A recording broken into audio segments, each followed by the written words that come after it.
I'm sure that some of you might have been wondering where this film was when I was listing my favourite King adaptations in the Shining discussion. Well, that's because it has its own spot on my list here.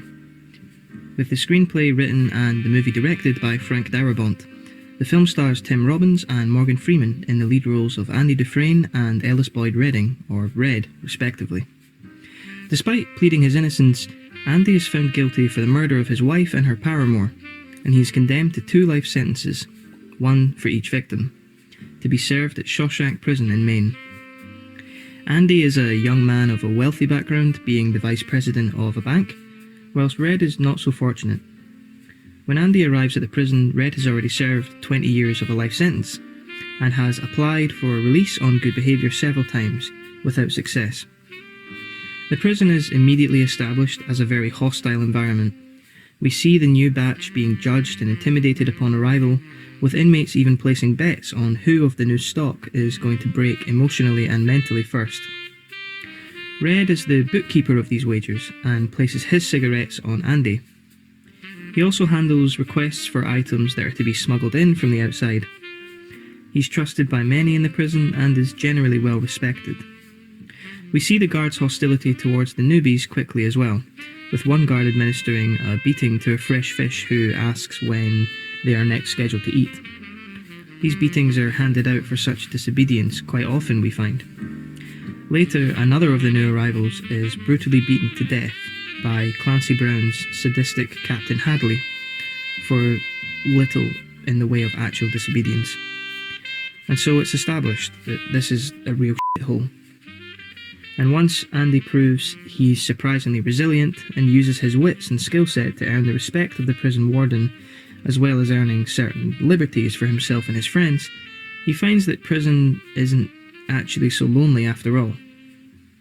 There's some interesting subtext within the obvious plot though, such as the degree of Stockholm Syndrome developed by some of the more accustomed and seasoned prisoners, namely Brooks, played by the wonderful James Whitmore. For some, prison is a life that they know, maybe even enjoy. It's routine, and it provides certain comforts that can be taken for granted. Regular meals, shelter, company, entertainment in the form of literature or media. Though these can be found outside of the prison, for Brooks, it's not going to be a home in the way that Shawshank is. And with his release pending, he ponders reoffending just to buy him some more time in a cell. He's an emotional central focus for the story, and his scenes are deeply thought-provoking, luring you in to question the rehabilitation system itself. Brooks committed an unspeakable crime, but whatever growth that he may have experienced is likely to bear little importance upon his release, where he will likely be feared and judged for his life's duration. You might think that's rightly so.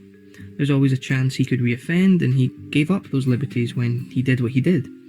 But does that mean that he shouldn't be afforded the chance to live a peaceful life, no doubt with the sins weighing on him in his every waking moment as it is?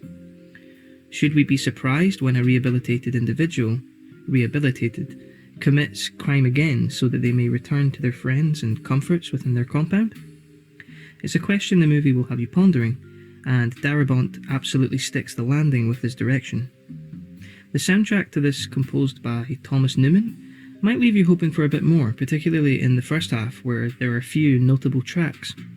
But I think this is very much intentional.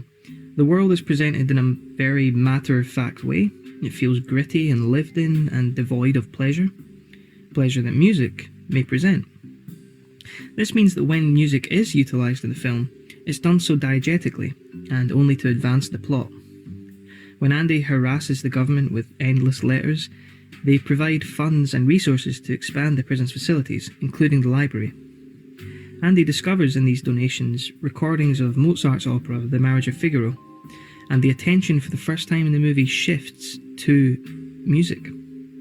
He projects the music using the prison's PA system, and everyone freezes. This may be the most beautiful thing that some of them have heard for years.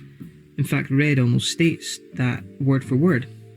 The prisoners feel free and human.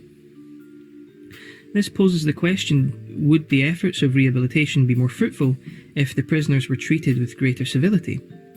I.e., maybe we shouldn't look to treat the guilty with such contempt, as this might not facilitate rehabilitation at all. Then again, maybe a counter could be that the reason that these men are responding to art in such a heartfelt manner stems from the depravity of such things, which would suggest that they would be more likely to be law-abiding citizens moving forward so that they can hold on to these luxuries. This greatly supports what I feel is the strength of The Shawshank Redemption, an urge from the filmmakers to enjoy freedom, enjoy the small things in life, and above all, to treat each other with humanity.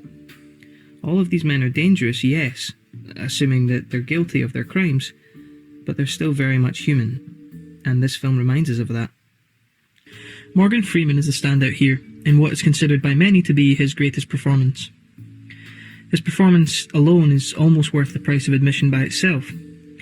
His relationship with Dufresne, as well as his character's own personal journey, spanning 40 years, is a joy to watch. Every time I see it, it feels like it's the first time.